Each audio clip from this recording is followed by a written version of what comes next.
Hello there, and welcome to the How to Market Your Horse Business podcast. Thank you so much for tuning in with me today. As you may know, my name is Denise Alvarez, and I get the pleasure of hosting you here on the How to Market Your Horse Business podcast.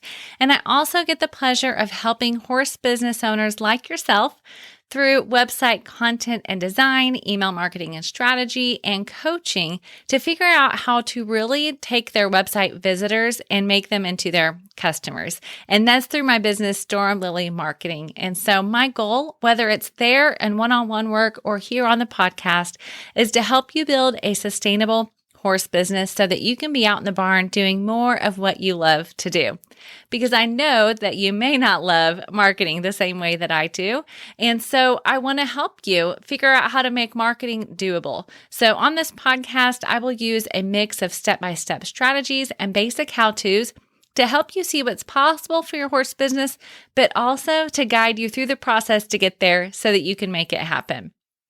So today on the podcast, I have a special guest that is going to do that along with me. And I'm very excited for you to meet her. She is also a podcast host. Her podcast is called Beyond the Saddle, and it focuses on careers in the equine industry. And so my guest today is Katie Clinebell. She is the tier program manager at the Equine Network at AIM Media. Now, you may not know what that means, but I bet you know many of their publications, including Equine, Dressage Today, Practical Horseman, Horse and Rider, and there are others on that list as well. And so she has access to so many different people that are involved in the equine industry. And so she was a perfect fit to bring on today to share with you some unique, outside of the box maybe, careers that are happening in the equine industry. So I'm very excited today because we are going to share with you some of what I am calling hidden careers in the equine industry. They're those that you may not really think of very often, but they have some really neat stories. And especially what we're going to do is she's going to share about those careers. And then I'm going to pull out some things, whether it's from her interview with that person on her own podcast or something I saw on their website, so that after each hidden career, you're also going to have a marketing takeaway. Because that's always my goal for you here on the podcast, is that you will have some things to take away and apply in your own equine business, no matter what your size is, no matter what your niche is. So stick around. This is going to be a really interesting episode that I think you will really enjoy. So let's go ahead and jump into it.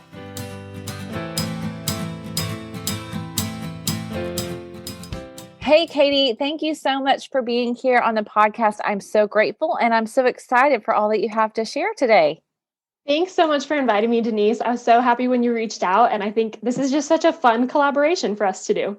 It is. I'm super excited. So I shared just a little bit about you before jumping into this interview on my podcast. So would you share a little bit more about your podcast, Beyond the Saddle? How did you guys come up with that? And what's the goal or purpose of your own podcast?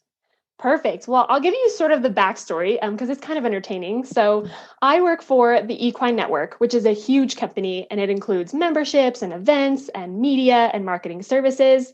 You probably know us from our legacy brands like Equine Magazine, Practical Horseman, or Horse and Rider. So I got hired at this great, amazing company, right? And they brought in the entire digital team for our yearly summit to brainstorm new ideas and take a look at our business opportunities, which was way fun. Oh, I bet. That sounds like a lot of fun. Yeah. I mean, just such smart, amazing people all in one room. And I was just starstruck to be a part of it, which was way fun. So we're brainstorming and daydreaming, and Melissa Kitchen, who's my boss and the vice president of marketing services, mentioned that she'd love to see a podcast or a platform that talks about all of the careers in the industry.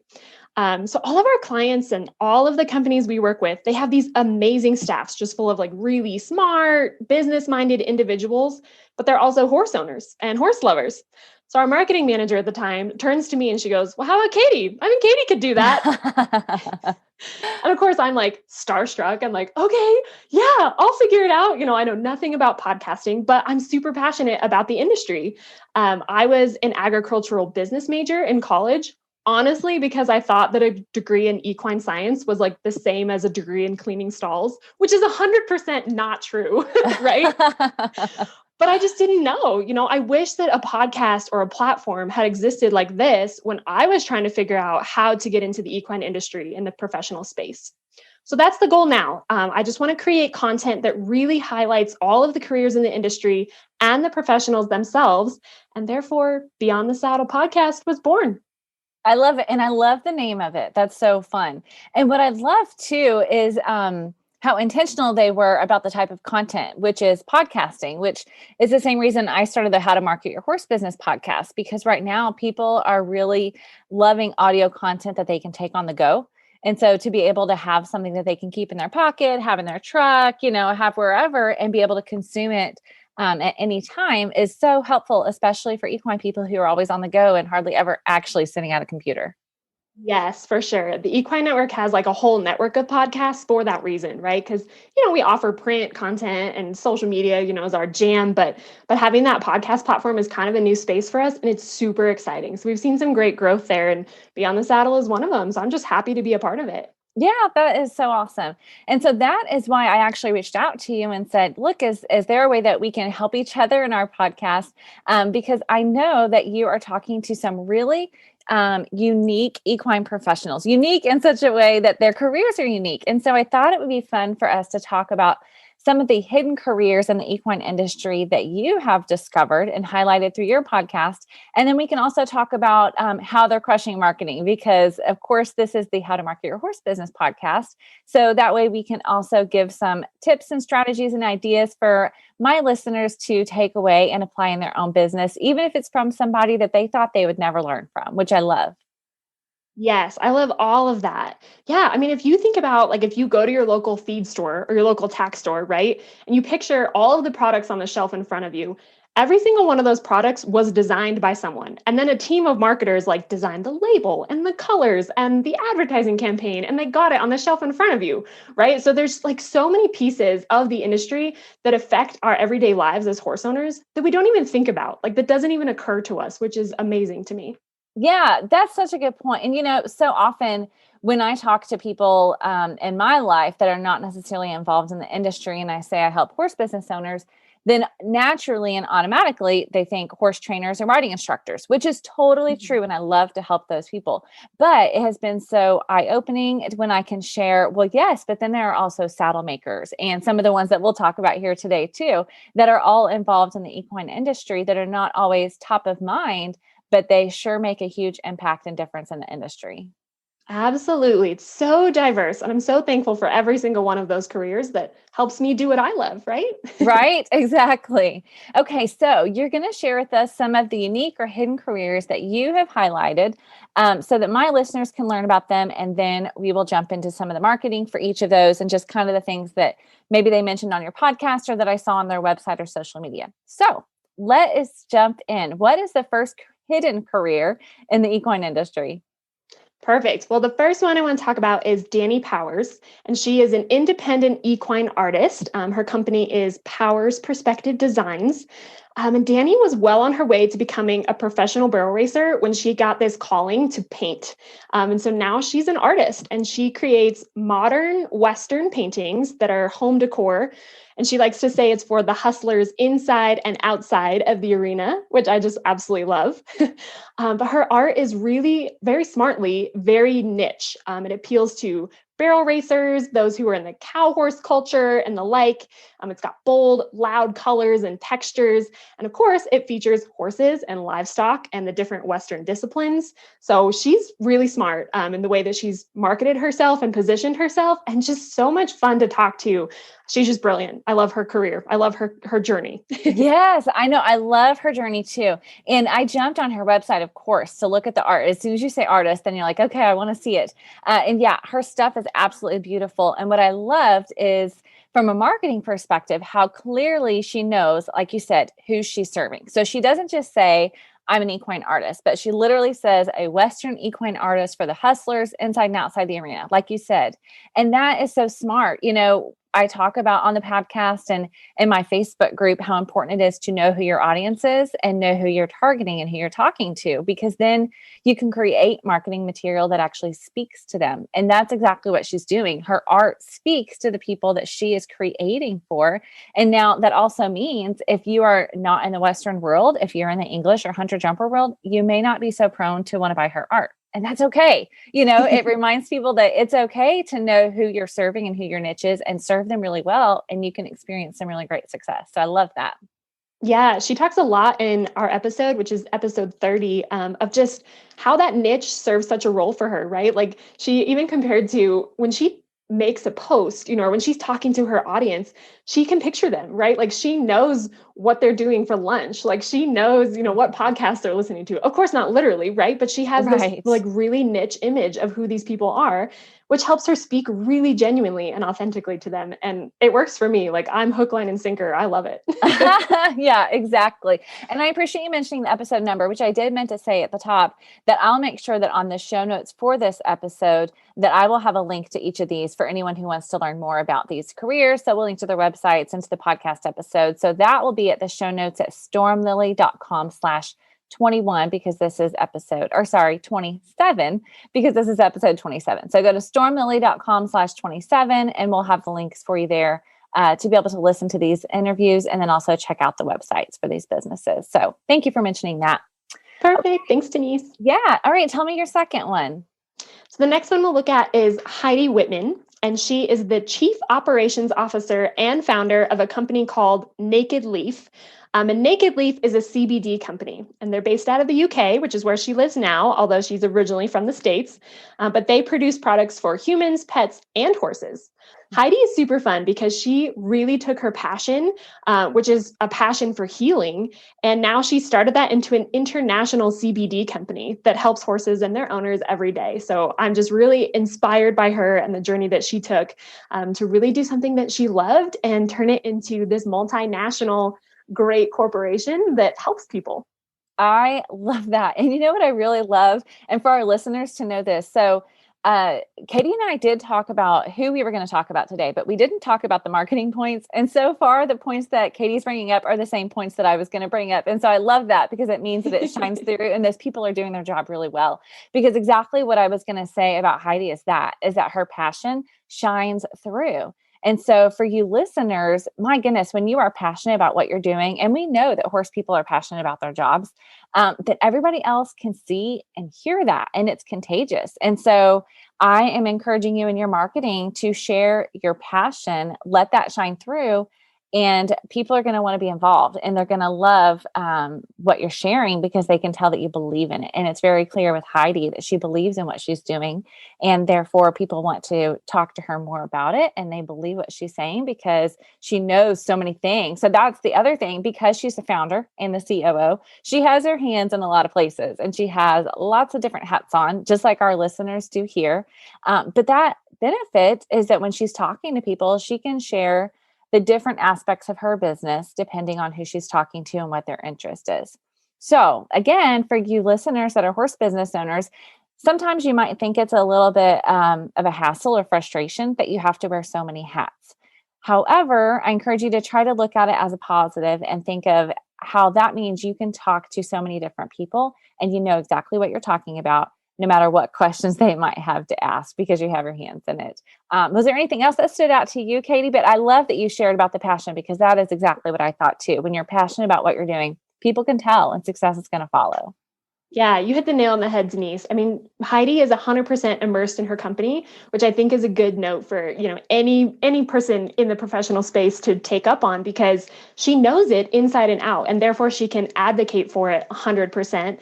And their voice is so clear. Like if you go to their website and then go to their social pages, or if you sign up for their newsletter, the voice in which they speak to you is so crystal clear and so consistent because it's authentic, right? Like she believes in what she's doing. She's passionate about what she's doing, and that has spread across the company. So I think they're just a really great example of a way that even on like a hot button issue like CBD, they're still, they're educating, they're definitely speaking from a place of knowledge, but it's also a place of like, hey, we want to help you, like they have fun with it in a fun light too, which is great.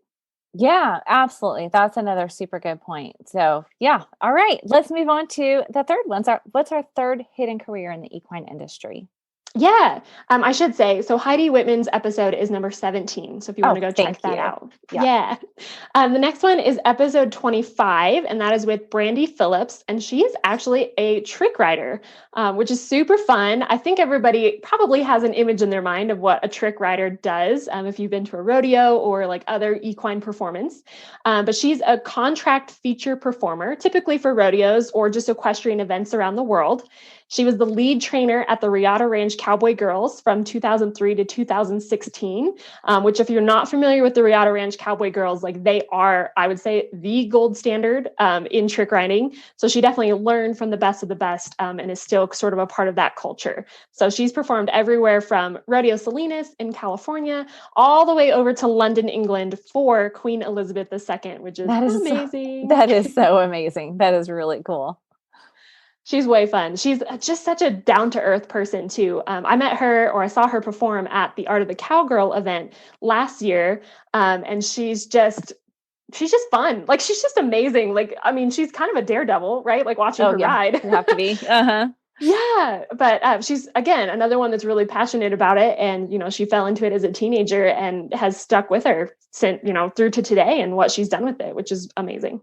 Yes, I love that. And I love that you described her as a contract performer because that kind of speaks into like the hidden careers thing. Like sometimes trick riding might just look like something fun that people do on the side, but it was actually her career for a very long time. It was not just a side hustle. And she talked about how in your episode, I noticed that she talked about like when they go to rodeos, it's a job. It's not just go out there and perform and that's it. Like there are many other things that they're doing while they're there. And so I loved that because I thought, again, to highlight one that a lot of times nobody would think of as, Mhm. this is what I'm going to do. I'm going to go into the equine industry and I'm going to be a trick rider for, my business. So I love that. One of the things I noticed that she said in that episode that I thought was so good for anybody listening, and especially for horse business owners, was she said, if you wanted to start out in trick riding, to get a good coach. And Mhm. obviously, in trick riding, it's life and death. So if you start to get out there and decide to try some trick riding on your own and it doesn't work out so well, that speaks to why you need a coach. And so for horse business owners, they might be thinking, well, yeah, but it's not life or death here. But the thing is, as a horse business owner, when you're wanting to do marketing well, when you're wanting to do sales well, when you're wanting to do horse training well, all of those things, it's so important to be intentional to build those relationships and get solid advice and coaching from people who have A, been there before, or B, maybe they're just an outside or an objective third party who has some skills in an area that you don't have. So it might even be, writing copy for your website. It might be doing the social media things, but it also might be just general business operations. If you have a lesson barn and you're like, I don't know what other people are doing, maybe you can find someone else that's been successful at it and figure out the ins and outs of it. So I thought it was so smart of her to say, get a good coach. And I think that applies to so much more than just trick riding. For sure. I think her cute little quip that she put in there when she was talking about that was eagles don't hang out with chickens, right? Like Yes. Yes. I she love learned that. from eagles. Yeah, like she didn't, you don't learn to team rope from, somebody who can't rope the dummy, right? Like you learn from the best of the best. Same is true of trick riding, same is true of any skill you want to learn. You learn from the best of the best, like you're going to carry those skills through. Yes, that is absolutely true. And yes, I had actually never heard that quote before, and I thought it was brilliant. That's a really good. It's such a good visual, right? Yeah, it is. It is. And who wants to be, if you're given the choice between the eagle and the chicken, obviously you're picking the eagle. That's So right. I love it. Okay. All righty. So let's keep going then. Tanner Isaacs, I think, is our next hidden career in the equine industry. Tell us a little bit more about him. Yeah, so I interviewed Tanner for episode 24, and he is a breeding farm manager for Vista Equine, Colorado, which is right up the road from me. And it's a full service breeding farm located here in northern Colorado, and they stand a handful of stallions. They also offer mare and foaling services, and then they have a full sales fitting program. So it really is like an around the year kind of operation for sure. And their clientele ranges from barrel racers to reiners to Arabians. I mean, they've got pretty much anything you could think of in that barn, either standing at stud or mares in to be foaled out, which is busy, like especially this time of year here in Mm-hmm. spring. I mean, they are hopping. But Tanner's he's tons of fun to talk to you about how he manages the facility itself, but also the clients in and out, and the horses in and out. Yeah. Oh my goodness. I was amazed by how much he is doing on, an annual basis, a year-round basis. It's not just seasonal, because he was talking about, the first half of the year is this, and then the second half. And again, I know that our listeners are working year-round too, so I get that. But the other thing that you all talked about is he also started Diamond Cross Ag Services, right? Mhm. And so I was looking over there at their Facebook page and social media and whatnot. And the thing that I wanted to talk about there was the power of using high quality digital imagery for your business. So obviously in his case, it is selling horses. And so he's putting together these great videos and taking beautiful photos and making sure that he's helping to market the horses that they're helping to sell, whether it's going to an actual sale or selling it on their website, or when people come in person and all of those things. But he is a great example of knowing that high quality digital imagery can really help make the biggest difference for your business when you're trying to make a sale. So when people can see what you're offering, or so if you don't have a product that you're selling and you have a service, when you can show them that service and you can show them what that service can do for them visually, it can make such a difference when you're trying to market your business, right? Absolutely. Yes. And I encourage everybody to go check them out, Diamond Cross Ag Services, and just drool over like the photos he's taken and some of the videos they have, because the horses themselves are to die for, Yes. gorgeous, which also helps. But yeah, he sort of fell into that niche of, hey, like we have all of these great horses either going to a sale, or we have stallions we need to market. What better way to do that than with crystal clear, really jaw-dropping, stunning photography? Mhm. And I think like the horse industry, like we're kind of lucky because we have really beautiful subjects. I know, right? Isn't that true? Yeah. So you just get to fine tune those skills, or reach out to the people that have them, to make sure that you're capturing for your business the best aspects, right? So that you can really showcase what makes you great. Yes, absolutely. And as you said that, I am reminded, and I'll make sure I link to this in my show notes, but I did an episode a little while back ago with an equine photographer, and she talked about some of the specific tips in preparing if you're going to have somebody come and take pictures at your business. And so I will make sure and link to that into the show notes as well, because yeah, you're right. If you can't do it yourself, you definitely can hire somebody, and it will make the world of difference for sure. And obviously he runs a very successful breeding program, and he started doing that because he knows the difference that it can make. Yes, for sure. The other thing I wanted to point out about Tanner, that he mentions in his episode, is that he runs the internship program. So Vista Equine has a really unique relationship with the university, which is Colorado State is closest for them. And I think there's an opportunity there, that businesses should really think about hosting internships, and reaching out to their local university and getting kind of that younger labor force in there, just for like fresh perspective and also to help grow your business. So I think Tanner's a really good example of how they've done that. Yeah, I love that. I really appreciate you mentioning that. That's a very good point. Okay, amazing labor on our last one. What is our fifth hidden career in the equine industry? I know, yeah. So Brenna Johnson from episode 10 is the Youth and Family Programs Coordinator for the Arabian Horse Association. So she lives here in Denver, so not far from me. So we actually got to get together in person for this interview, which was fun because you get to kind of interact more and chat a little bit more honestly, more candidly. And I really got to understand what her role means for AHA. So she gets to innovate in new and fun ways to really keep the youth of the Arabian Horse Association engaged with their horses and the association itself. So like she does like water fights and stick horse races, but Oh, she's how also fun. sitting in at like board meetings. I mean, her role really spans the entire breadth of the company. So Mhm. she gets to have a little fun, but she also gets to advocate for the association itself. I love that. That's really, really neat. Yeah, it was very interesting to listen in on that. There were a couple things that I noticed there. Now, one is she was talking about the importance of connections, which we talked about some already with, meeting people that you can learn from. But in this point, she was talking about, when they go and they have a horse show and maybe they need to have some horses there that they need to plan ahead, then they have connections that their association that they're able to call on and say, hey, can you bring your horses in for this show? Here's what we need.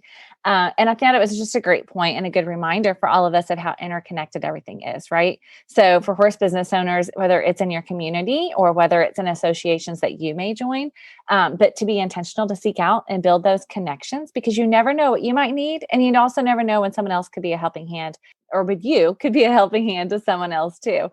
So I thought that was really good. But then one other thing I noticed that she actually didn't mention, but I saw this on their website and I thought I've got to mention it because it's really smart. And I think that our businesses could apply this.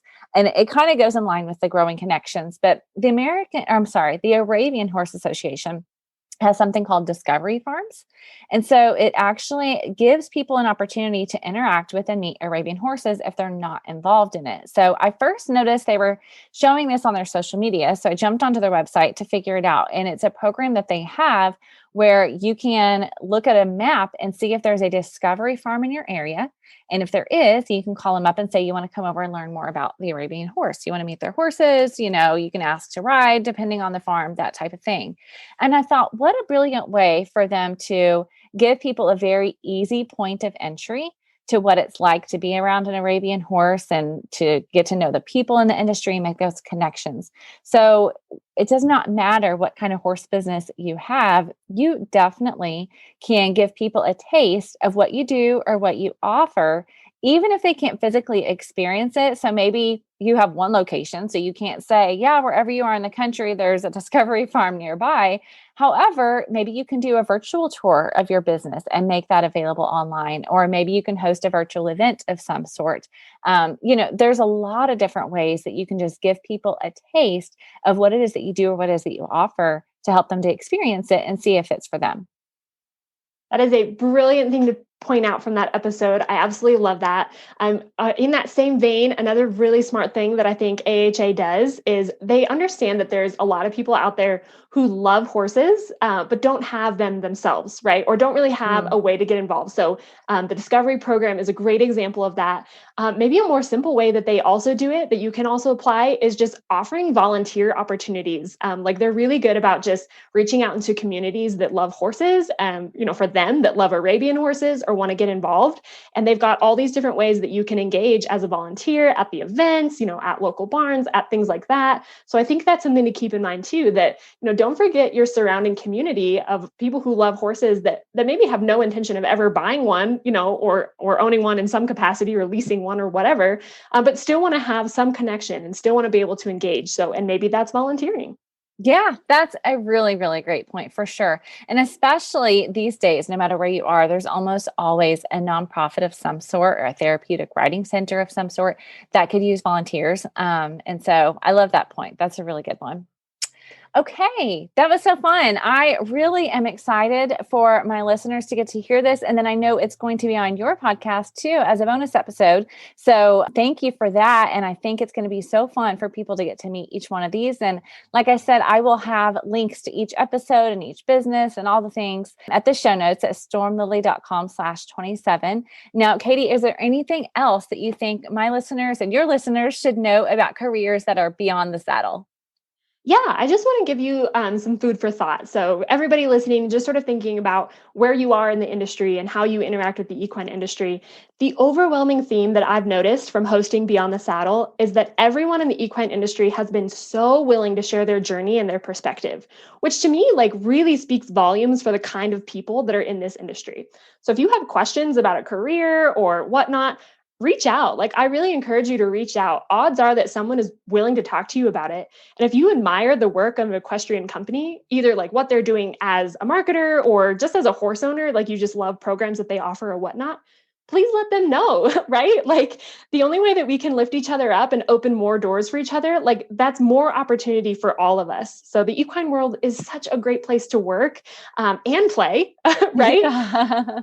And like so many of you, I'm so blessed to work in this field that I'm passionate about. So don't take that for granted. Help each other and celebrate that. Celebrate each other and celebrate what you do every single day because it's worth it. It's amazing. That's beautiful parting advice. I love that. That's so, so true. Do not be afraid to reach out. And even when you see somebody that you think like, oh, they're so successful, they don't have time. You just never know. I'm sure that they had somebody that poured into them when they were coming up in the ranks. And so they may just be wanting to return that favor. So yeah, that's brilliant. I love that, Katie. Well, thank you so much again for being on the podcast today. I really appreciate it. Thanks so much for having me, Denise. This was fun. I hope your listeners, took away some great little nuggets of wisdom, and go check out Beyond the Saddle if you want to learn more about different careers. And I'm sure that my listeners are going to be super excited to hear all of these little pieces of advice that we've kind of gleaned from each of these 5 episodes. Yes, I'm excited and grateful too. Okay, wasn't that so interesting? I just love learning about these different unique careers and the people that are doing them, and learning a little bit about their story, but especially how they're passionate about what they're doing and how that passion rolls over into their marketing. I just think there's going to be so many neat things that you're going to take from today's episode and apply into your horse business. Now, of course, I've got the links for each one of those episodes that Katie mentioned in the show notes. So make sure that you jump over to stormlily.com/27 for episode 27. And please do me a favor. When you go visit these businesses online, when you find them on social media, let them know that you heard about them here on the How to Market Your Horse Business podcast. All right. So I think they'll be excited to know that you have learned some things from them and that you are taking away some inspiration from what they are doing. So make sure that you let them know and encourage them and what they're doing, and let them know it's encouraged and inspired you as well. All right, friends, that is all I've got for you today. I hope that you really enjoyed this episode. I know that I did. Now remember, stormlily.com/27 is where you can find all the links related to today's episode. And then you'll also find links to the How to Market Your Horse Business Facebook group, because I think this episode was a really great reminder that we have so many different unique people in the industry. And this Facebook group is really a neat way for you to get connected and talk all things marketing and get advice from other people that are loving horses like you and made a life and business out of it. So, of course, if you are not subscribed or following the podcast, whether it's in Apple Podcasts, Google Podcasts, Spotify, wherever you like to listen, make sure that you do, because as you do that, then you will be notified when you hear a new episode is available. Okay? All right. If you need anything else, you know where to find me, stormlilymarketing.com. And as always, I love to hear from you. So please do reach out, connect with me on Instagram, Facebook, email, wherever it might be. I love to hear from you all. All right, friends, I'll see you next week. Have an awesome day.